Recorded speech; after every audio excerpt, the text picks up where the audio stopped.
On the night of May 8, 2025, a wave of roughly 600 unmanned aerial vehicles crossed the line of control. They flew low and fast, spreading out to target 36 distinct Indian military installations across an 1,800-kilometer front. But the saturation strike failed. The incoming swarm hit an invisible, highly coordinated defensive wall, neutralizing hundreds of threats before they could reach their targets.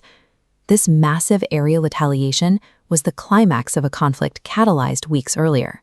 In April 2025, terrorists attacked civilians in the tourist region of Pahalgam. India's military response triggered a 5-day engagement that quickly escalated into the largest beyond visual range air battle in recent history. Pakistan relied on importing mass quantities of cheap, expendable drones to overwhelm defenses. India countered by deploying highly integrated, precision defense systems. The success of Operation Sindoor proved the viability of India's modernized command, control, communications, computers, intelligence, surveillance, and reconnaissance architecture, or C4ISR.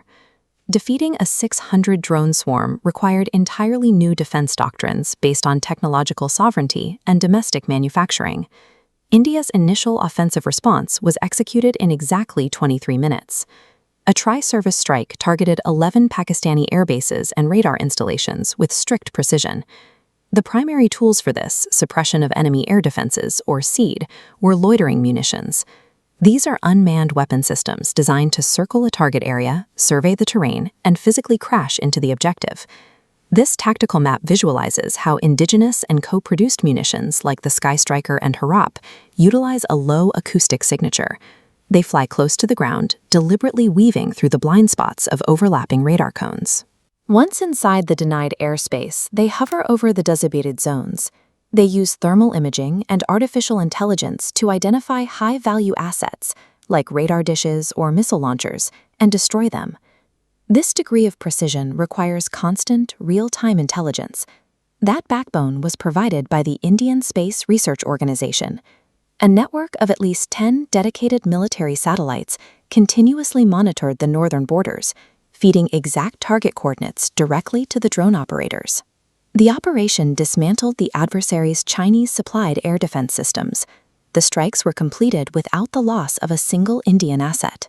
Fusing orbital intelligence with unmanned kamikaze strikes removes human pilots from the most dangerous phase of the attack.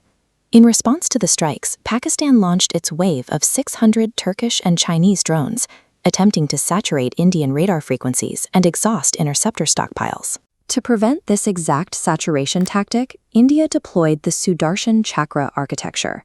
This schematic maps the multi-tiered defense grid, which is built in concentric rings. The outermost layer is anchored by the S-400 Triumph system.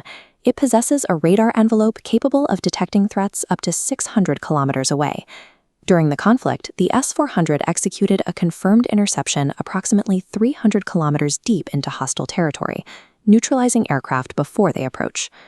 Threats that bypass the S-400 enter the medium-range envelope. Here, systems like the MRSAM and the Indigenous Akash take over, intercepting cruise missiles and drones at ranges of 40 to 70 kilometers. The Akash missile system operates as the mobile backbone of this middle layer. It tracks multiple targets simultaneously and utilizes electronic countermeasures to resist jamming. The final layer is point defense.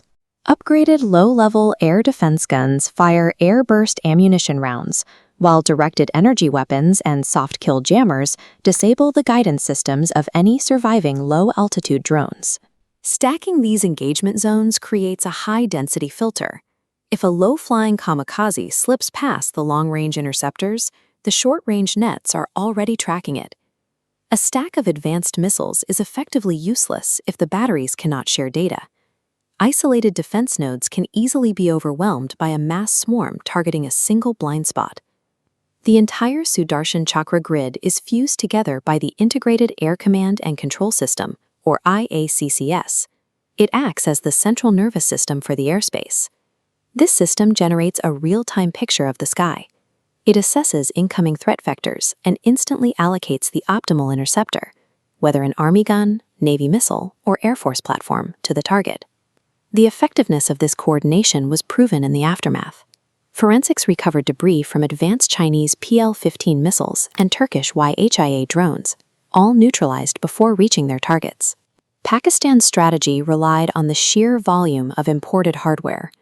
India's defense relied on the seamless communication between its diverse platforms. In modern combat, the software architecture networking the weapons dictates survival more than the physical weapons.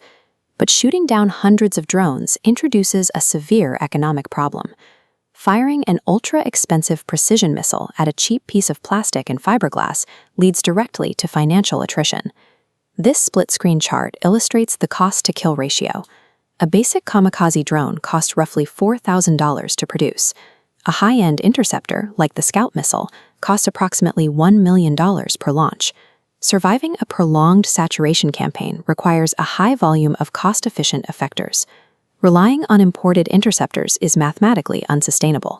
This economic reality drove India's Defense Acquisition Procedure of 2020 and the broader Make in India initiative, which prioritized domestic hardware procurement. Government programs channeled capital directly into private startups. These domestic companies built the exact thermal sights, loitering munitions, and counter-drone systems deployed.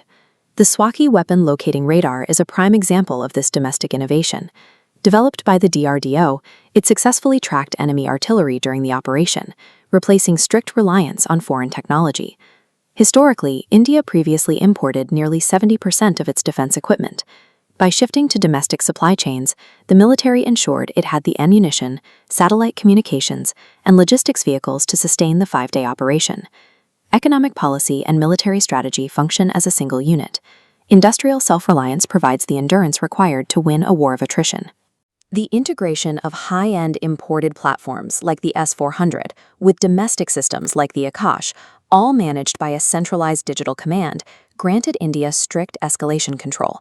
By absorbing the drone swarms and accurately eliminating the launch infrastructure, Operation Sindoor made the tactic of cross-border terrorism economically and militarily unsustainable for the adversary. The broader military trajectory is now clear. The armed forces are integrating AI-driven targeting, autonomous drone swarms, and net-centric sensor fusion across all branches. India is utilizing this proven combat record to transition from a legacy arms importer into a major defense developer, targeting a multi-billion-dollar export market share by 2030. By mastering the technology to intercept the swarm and the economics to sustain the fight, domestic innovation rewrote the rules of engagement in South Asia.